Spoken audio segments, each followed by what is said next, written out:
All right, so that took about 57, 58 seconds for me to get out of the truck, get my nice bright yellow vest on, get my med kit, my backpack with my extra 47 mags or whatever you have in your kit, get my red dot on. I tried to get that on the move because it wasn't on, just riding around in my truck. So all that took 15, almost 20 seconds later. With our shooter in the background behind us, he was able to get 4 or 5 extra shots off in the time it took me to get my stuff ready. And the difference on that is I started shooting probably 50 yards closer than John did on his run. So I shot from about 60 yards away, he shot from 25. And I felt like I had to shoot sooner to make up the time that all this took. Now, is putting on something to ID yourself important? Yeah, you don't want to get shot by the police who show up and see you with a rifle shooting into a crowd of people. So this could be a very important part of your gear. Do you want extra magazines and med kit and all that kind of stuff?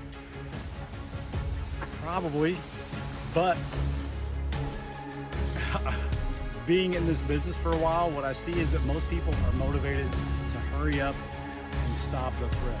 They decide on purpose, make a decision that that's not the most important thing. Having 5 extra mags is not more important than shooting the suspect faster.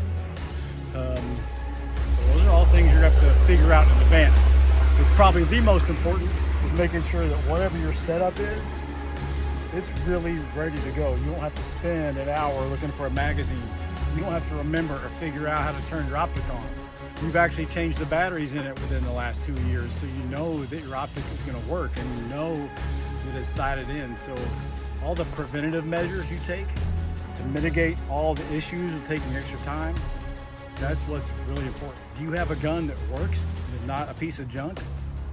That's really important. That's more important than trying to find a fancy yellow vest somewhere. Because all this extra gear isn't going to save you if your gun malfunctions, it wasn't loaded right, your optic falls off. All this stuff is secondary, so don't pass up the fundamentals and making sure you have a really good setup for this before you pass it up and start getting all the other stuff. So we're not saying that this stuff isn't important or possibly critical, but this has got to be first. And if you want to make sure this can help you, you've got to practice it. You've got to do this stuff and not just throw it in your truck and think that you have it and that's going to fix everything. So keep training.